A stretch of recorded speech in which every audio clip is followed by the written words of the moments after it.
नरेश मीणा को बड़ा नेता बनते नहीं देख सकते थे किरोड़ी लाल मीणा। इसीलिए तो एक बार नहीं 2 बार जेल में बंद करवा दिया उसको। ये कहना है हनुमान बेनीवाल का। और इस खुलासे के बाद कई सारी चर्चाएं राजनीतिक गलियारों से लेकर आम गलियारों तक हो रही है। क्या वाकई में इस बात में कोई सच्चाई है, या फिर ये हनुमान बेनीवाल ने जो कहा है उसका इशारा मीणा समाज तक क्या पहुंच रहा है, मैसेज क्या पहुंच रहा है, सब कुछ डिस्कस करने वाले हैं हम इस वीडियो में, इसलिए बने रहेगा आखिर तक हमारे साथ। नमस्कार, मैं हूं चेतना शर्मा। आप देखना शुरू कर चुके हैं संवाद भारत का, भारत के लिए। और इस मुद्दे पर बातचीत करने के लिए मेरे साथ मौजूद हैं हमारे editor in chief Varun Bhansali जी।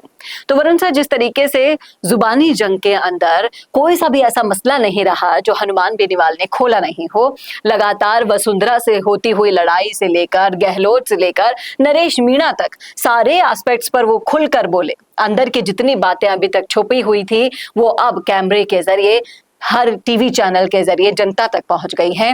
बात करेंगे इस वीडियो में नरेश मीणा की। नरेश मीणा को बड़ा नेता नहीं बनते देख सकते थे किरोड़ी लाल मीणा, इसलिए वो जेल में आज बंद है। क्या कहते हैं आप? देखिए, बहुत स्पष्ट 2-3 बातें हैं जिसे समझना बहुत ज्यादा जरूरी है। किरोड़ी लाल मीणा खुद कई मंचों पर ये बात कह चुके हैं कि वो नरेश से मिलने जेल में गए थे और उनके जेल में जाने पर आपत्ति भाजपा आलाकमान ने जताई।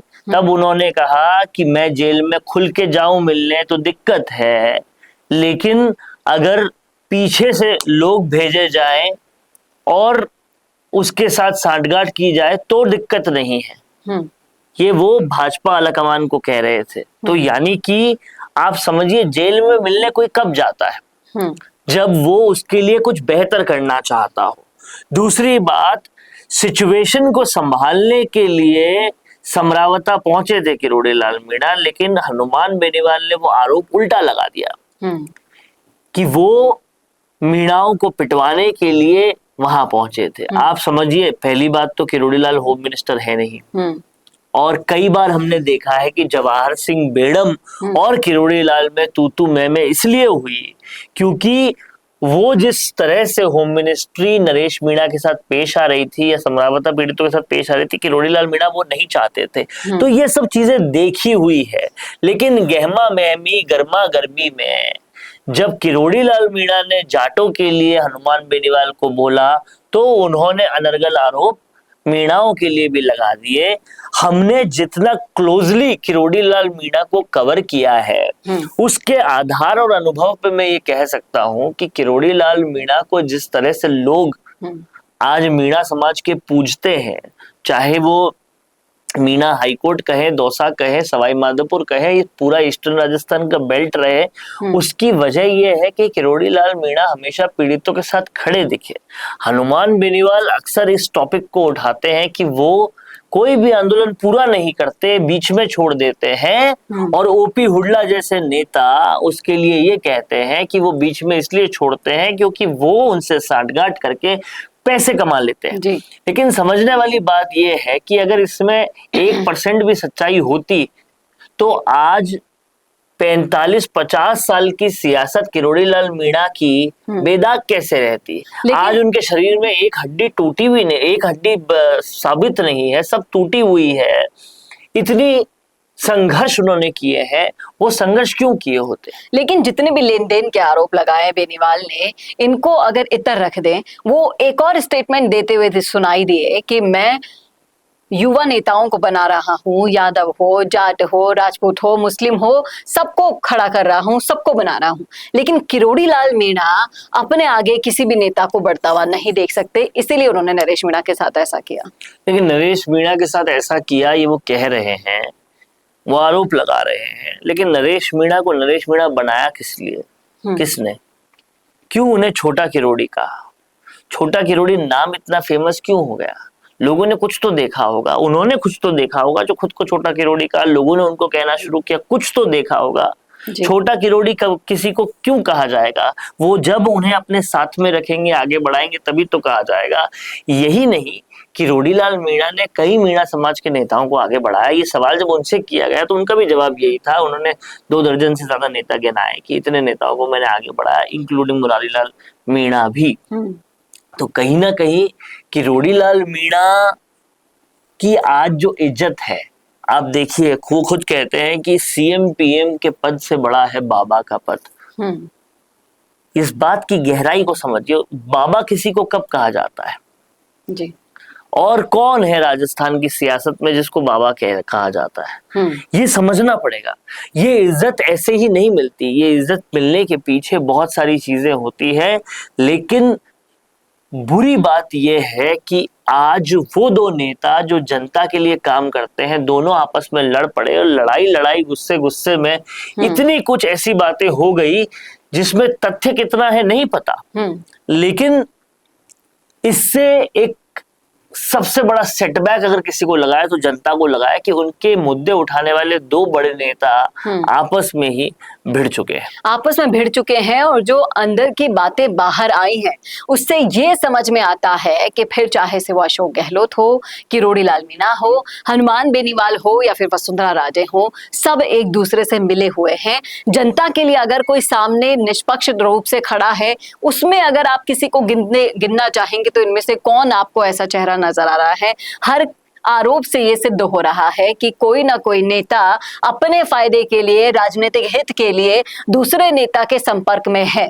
और फिर इसी क्लूज के जरिए हनुमान बेनीवाल कई बार आरोप लगाते हुए भी नजर आए कि बीजेपी और कांग्रेस मिले हुए हैं। देखिए, अगर हनुमान बेनीवाल या किरोड़ी लाल मीणा बीजेपी या वसुंधरा राजे से मिले हुए होते तो सबसे पहले तो ये दोनों के शुरुआत में बीजेपी छोड़ने की वजह वसुंधरा राजे थी। वसुंधरा राजे से कट्टर दुश्मनी इनकी थी, तो वसुंधरा राजे से मिलना जुलने का तो सवाल ही नहीं उठता।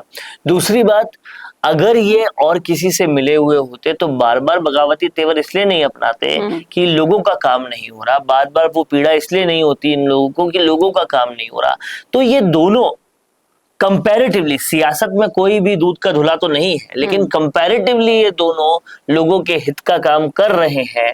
और दोनों का भिड़ना, दोनों का लड़ना नुकसान अगर किसी के लिए दिखाता है तो वो जनता के लिए दिखाता है। लेकिन कई सारी बातें हैं जो हमारी जनता उनसे स्पष्ट रूप से जाकर उनके सामने पूछना चाहती है। ऐसे ऐसे खुलासे हुए हैं।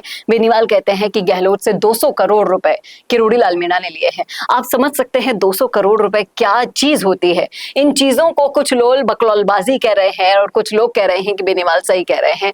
क्या इन आरोपों का कोई आधार अगर बेनीवाल दे पाए तब ही ये मीणा समाज तक पहुंचेंगे? और एक जो प्रॉपर मैसेज है, कहीं ना कहीं पूरे आप बयानों को सुनेंगे तो नजर आता है कि मीणा समाज के अंदर फूट डालने की कोशिश भी की जा रही है। क्या ये मैसेज समाज तक जाएगा या फिर समाज समझदारी दिखाएगा? देखिए, ऐसे तो ये भी कहा जा सकता है कि फूट जाट समाज के अंदर भी डालने की कोशिश की जा रही है, लेकिन समझने वाली बात यह है कि 5 साल गहलोत सरकार चली। 5 साल के 5 साल या 5 साल में से अधिकतर समय, 4 साल मान लीजिए, 4.5 साल मान लीजिए, किरोड़ी लाल मीणा ने हर संभव कोशिश की कि पेपर लीक हो, आरपीएससी हो या एसआई भर्ती हो या और पीड़ाओं के मामले हो, गहलोत सरकार को पूरी तरह से घेरने की। अगर 200 करोड़ रुपए दिए होते तो इतनी घिरती क्या गहलोत सरकार, और घिरने के बाद ऐसे गिरती क्या गहलोत सरकार। तो घिरने और गिरने, इन दोनों के पीछे बड़ी वजह किरोड़ी लाल मीणा थे।